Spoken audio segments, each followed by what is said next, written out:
The smartphone market in 2023 has definitely had its lows and its highs. There's the large proportion of companies who've just carried on doing their own thing, making slight, fairly unambitious improvements to what they know already works. But then at the same time, we've also had both a couple of pretty major flops and some of the biggest game changers we've seen in years. New phones or emerging companies just coming in and dropping bombshells that we never saw coming.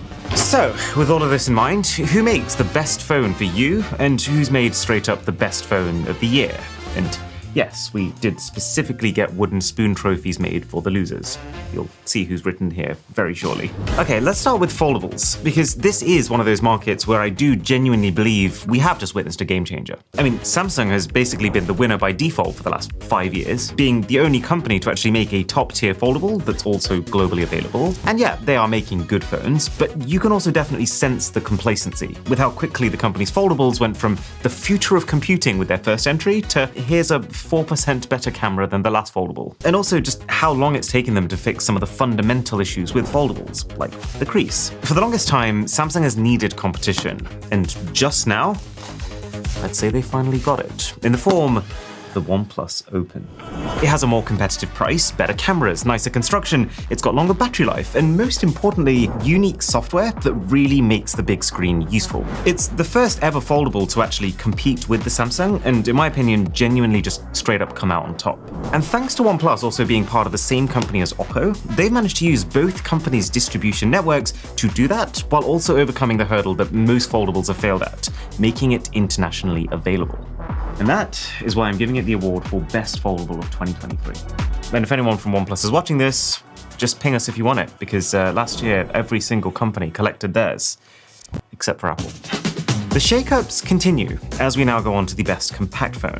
For a few years now, I've been consistently giving this award to one company, Asus. They make this line of phones called the Zen phones, which are basically flagship specifications, but bottled up into a body that's a good 25% smaller. But this time round, while the latest Zenfone 10, it is still a good phone, it has had a price increase from 700 euros to 800 euros, and very little has been upgraded for it. It moves it to a tier where it's basically competing directly with the likes of Samsung's flagships, and I just don't feel quite like the camera tuning or the software support is close to this level. So what are your other options? Well, I've actually played around quite a lot with this base Galaxy S23. I think this phone looks good, I think it performs well, it's a really great size, and the cameras are a lot better than the specs make them seem, thanks to Samsung's tuning. So it's a very close second. But then who takes it? Well, I genuinely think the best compact phone of 2023 belongs to none other than Sony, with the Xperia 5 Mark V. The thing is really high spec, it's got cameras that, so long as you're willing to put a bit of time into learning how to properly use, have a really high ceiling. What I particularly appreciate is that its battery life is way longer than the Samsung's. Like, it will literally still be on 30% by the time the Samsung runs out. And also, the ratio. The tall, narrow ratio of this phone makes it feel way smaller than it actually is. This is comfy. What you won't get is 4 full years of software upgrades like you do with the Samsung, but what you will get is a headphone jack, plus top-shelf audio quality, a micro SD card slot, and even a physical camera button, which is pretty fun. And this leads on quite smoothly into the best battery category, because to be honest, it is so good here that you could well just call it the Xperia 5 Mark V again and leave it at that. But I'm instead going to hand it to a different Sony phone, the Xperia 10 Mark V. Simply because it keeps up one-to-one with the battery life of the 5 Mark V, but instead of being a $1,000 phone, it's a $400 phone. Now obviously other parts of the phone are scaled back because of that, like the camera's a bit weaker and the screen's a bit weaker, but it's just the fact that you can have this option for insane battery life both in the flagship configuration and also in the mid-range configuration, that is something that I want to see more of. And yes, the naming convention is incredibly poor.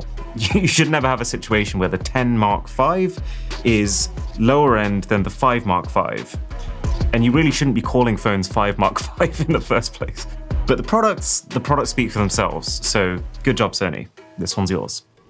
And on the subject of less major companies who are managing to both keep up and sometimes even outdo the big players, I think it's time we talk about the most improved phone of the year. Because it's not from Apple or Samsung. The big players, as a very general rule, they're in a position where they're already making great phones that are selling in large quantities. So they're in a position where they don't really need to or particularly want to mix things up very much. But do you know who really did? Genuinely? Motorola. And I know it's kind of weird to treat Motorola like a small player, given that they're the makers of, still to this date, one of the best-selling phones of all time, but that time is not now. The companies felt like they were past their peak and kind of ready to dip out of the market at any point for years now. That's how I felt, until I saw and used the Motorola Edge 30 Ultra. It's got a 144Hz refresh rate OLED screen, it's got a 200 megapixel camera, a high-end Snapdragon chip, 125-watt turbocharging, the list goes on. But see, this is what I would also call the company's first ever Ultra phone. And that's normally red flags all around, because truth be told, it's very hard to compete with the software support and the camera tuning and the battery optimization that companies like Samsung offer at that flagship price point. But I think Motorola is well aware of this, and what makes this such an interesting option is that they've priced the Edge 30 Ultra accordingly. While with most flagship phones you'd be expected to pay $1,000 to $1,200 for this, you can quite easily find it for $700, sometimes less. And that very much brings it into the picture. So the most improved award goes to this unexpected champ. If Motorola can now just sort their camera image processing, they could kill it. All right, so now, just before we bring this together and we pick the best overall phones for budget, mid-range, and flagship, let's talk best gaming phone, best camera. So I can definitely feel the winds of change when it comes to gaming on a smartphone. It felt like the concept was massive in the early smartphone days, fueled by novelty. Then it petered out for a long time because, well, mobile game companies realized they could earn more profit making games like this instead of making games like this. But that feels like it's changing. Now that phones are reaching that critical mass of power to actually just be able to straight up play console games, it all of a sudden becomes very easy to bring actually good quality titles to phones, because those games have already been made for other platforms. All of this is to say that there's a pretty strong case for gaming phones right now, and if you're in the market for one, I would say there's 3 top contenders. The Red Magic 8S Pro, which almost makes too much sense in a lot of ways, because you're essentially getting the most densely spec'd phone possible for an upper mid-range price. It's just missing a few quality of life features like water resistance and wireless charging, but mostly this whole invisible selfie camera thing. While it looks cool, it really does look cool, it performs absolutely terribly. And so that leaves us with Asus. Asus makes 2 gaming phones. They make the ROG Phone 7 and the ROG Phone 7 Ultimate. Both with top shelf performance, both with stupendous battery life, and also both with an ecosystem of accessories that genuinely makes them feel like a lot more than just a phone that can game. And you would think, well, if you're going to go that extreme, you might as well just go all in on the Ultimate. But this is one of the few cases where that's not the case. The Ultimate is over $200 more expensive than the base phone for little things, like a little vent at the back that opens to let air inside the phone, and a second OLED rear display. It's very cool, but it's just like the last thing that I'd want to be wasting my battery on. Which leads us to Gaming Phone of the Year, the Asus ROG Phone 7. But if I had to guess the single question that I get asked the most about phones these days, it's not about gaming phones or compact phones or battery phones, it's this: which phone currently has the best camera? It feels like that's become the platform on which all of these companies are competing now. Thanks, Milo. Well, the boring answer is it's subjective. I know people who are really attached to iPhone cameras. I know people who swear by Samsung cameras. I know people who are still using Huawei's because they insist that that takes photos in the way that they most like. So me saying that one of them is just outright the best for you is a bit like me saying blue is better than orange, as true as that may be.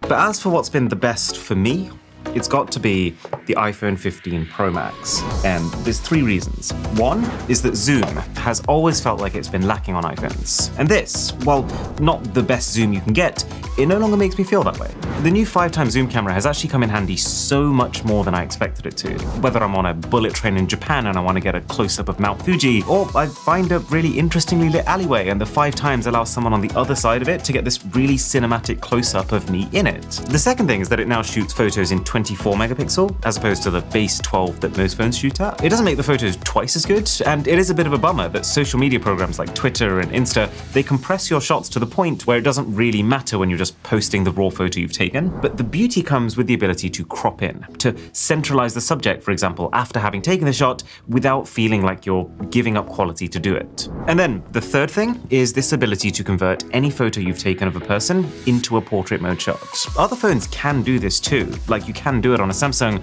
but from my experience, it's not as good as it is here. And I use this so much now. Pretty much every photo I've taken of me that I'm proud of, I'll test, adding in the portrait effect, and 80% of the time I keep it on. And if you're enjoying this video, then a lot of effort goes into testing every single phone on this table, so a sub to the channel would be rewarding.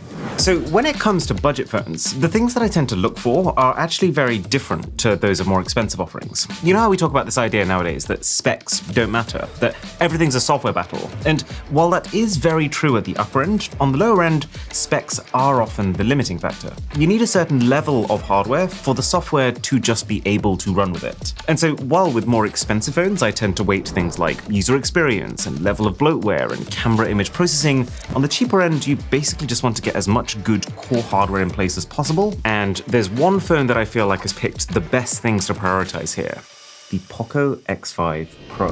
Things like the chipset, the Snapdragon 778G, which is really good for both performance and battery life. Things like the screen, which honestly, for anyone but the most hardcore techies, will most likely feel flagship. Even the camera is a very respectable 108 megapixel sensor that if someone handed to me and said, use this instead of your iPhone 15 Pro or your Samsung Galaxy S23 Ultra camera for a few weeks, I would have no real issue with it, because I know that with a very little bit of editing, I can get very close to the best phones out there. This is one thing that Xiaomi and their spin-off brands, Redmi and Poco, they do it right. But as you start to creep up to the mid-range category, you can be a little fussier.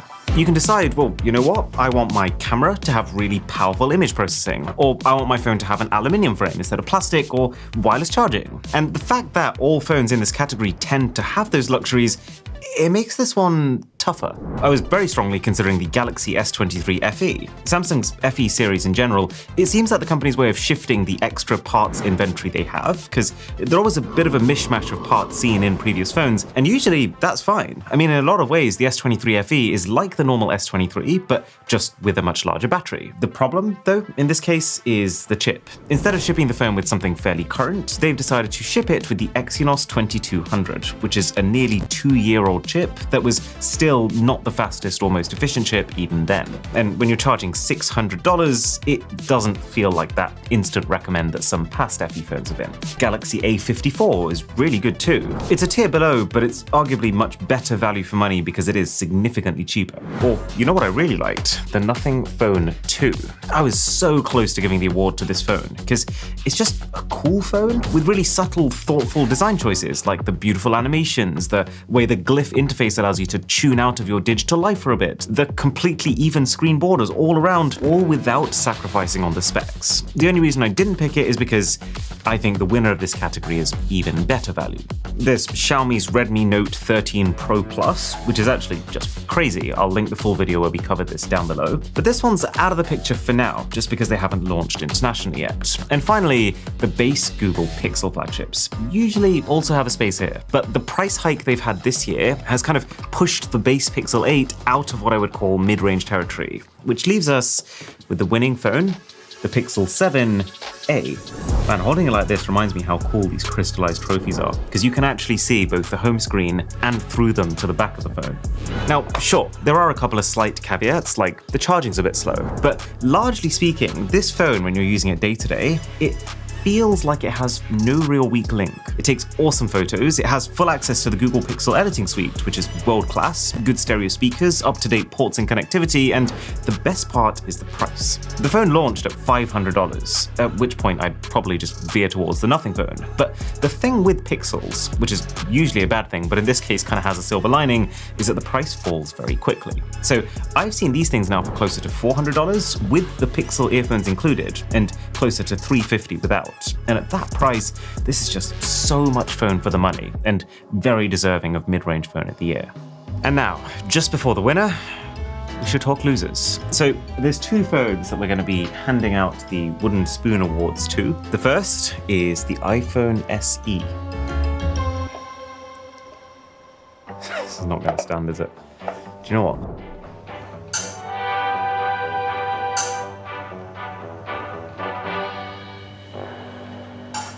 And while this phone wasn't technically launched this year, the way Apple works, it's still very much part of their current lineup. Like, it hasn't been replaced, and it's still being sold for that full-fat $429 price point that it launched at. It's got an older chipset, a weaker camera, very poor screen and battery, do you know what? I don't think there's a person on this planet for which this, at its current price, is actually the right phone for. And then the second award is the Google Pixel Fold. And I should be clear here, I'm glad that Google entered this space, and the Pixel Fold, it also does do some really good, useful, innovative things on the software end. But the hardware? It's just not it. Like when you pull up what Samsung's current foldables look like, or the OnePlus Open, this genuinely looks like some shelved prototype from 5 years ago that got accidentally released. Like those bezels and that crease for this price is quite disappointing. I think this phone exists more as a proof of concept, a way to show other Android makers how to make foldable software, as opposed to a consumer product that's actually competitive and viable. It just doesn't sit quite right with me that for the price of one of these, you can literally get yourself like 6.5 Poco X5 Pros. Anyways, this is what you've been waiting for. What is the best flagship phone? Phone of the year, 2023. Well, there's a lot of good ones. There's the Samsung S23 series, Xiaomi 13 series, there's the iPhone 15s, the Vivo phones, which always have awesome cameras, the Oppo Find X6, the Sony phones, the OnePlus flagships, which, while not the trailblazers they used to be, have fallen into a nice niche of affordable quality flagship. The issue we're having though, goodness, this is heavy, is that so many of the Chinese companies, they have struggled to break into the Western markets, to the point where some of them now, they're actively pulling out and actually trying to get one in a way that doesn't involve just eBaying it and potentially losing your warranty. It's starting to become a bit of a chore. Like, obviously there's the whole Huawei situation, and for most people those phones are completely off the table, but also now Vivo are really hard to get. Oppo, their latest flagship, loved this phone. I think it's so stylish and the camera was awesome. They had, unlike last year's, no European launch. This is China only. And the other day I was even looking up Xiaomi. We covered their 13 Ultra earlier this year, and I loved that phone. But does the UK store actually sell it? No. You can buy the 13, you can buy the 13 Pro, you can't actually buy the Ultra, because I guess they just decided it wasn't worth it for them to release it here. But then it gets even more difficult, because as a tech person, I'm fully aware that a couple of months ago, this company announced their next-gen Xiaomi 14 series of phones. But because the Western markets have been such a challenge for them, they've developed this sort of dual launch strategy, where China gets it at one point, and then the Western market gets it 4 months later. And so in the UK and many parts of the world, Xiaomi genuinely acts like this next-gen 14 does not exist. Whereas me knowing the 14 exists and having seen the potential improvements it can bring, would find it quite strange to now recommend you buy the 13. What I'm trying to get to is that in Western markets at least, it kind of feels like the number of viable options are drying up. And what you're left with if you actually want a full warranty and you want to buy a phone from a company that actually has a physical presence is Apple, Samsung, and in some places, the Google Pixel. Now, while that is sad, since I do think companies like Xiaomi and Vivo and Huawei are driving a lot of the hardware innovation right now, it's also not like we're missing all the best options, because honestly, the Samsung Galaxy S23 Ultra is, for the most part, a masterclass. It's probably the biggest box ticker to ever exist. You want lots of cameras and lots of good cameras? Check. You want a top-of-the-line screen? Check. You want continuous software support? Check. You want to be able to customize it to your heart's content? Check. Honestly, I've only just recently delved into the Samsung Good Lock suite of apps, and the options it gives you are genuinely staggering. My only complaint is the graininess that you can get in video as you start to get into lower light. But even with that, I do think the S23 Ultra does enough right to earn itself the title of Smartphone of the Year. But it doesn't sit there on its own. There's one more phone. It's the iPhone 15 Pro Max. Also deserves to share this position. Mostly for the camera improvements we talked about earlier. I literally notice them every single time I hit that shutter button. But also the better battery versus the 14 and the USB-C, which gives me one less cable to worry about. And before you think about switching phone, I want to show you why I recommend you switch your browser to Opera. Now, this is a sponsor, but Opera has basically said to me, we have no requirements. Just tell people what you legitimately think. So here's the crux of it. Every time I open the Opera browser, I feel like I have a co-pilot working with me. In a metaphorical sense, in that it's got the tools to be able to make it work around you. Like, for example, it's got collapsible tab islands if you want to be ultra organized. But then even if you want to use none of that fanciness, you can customize it to a level where you can make it the most beautiful, streamlined browser there is. But then this Copilot exists in a very literal sense, with Opera's own Aria AI baked inside. You want a summary of the web page you're on? That's like 2 clicks away. You want to be able to ask it a quick question and not have to Google it and then scrub through articles? It's right there. And I know, it can seem like a massive faff to shift over browsers, but Opera can literally import your old browser settings in like a minute. So link in the description below to get it now.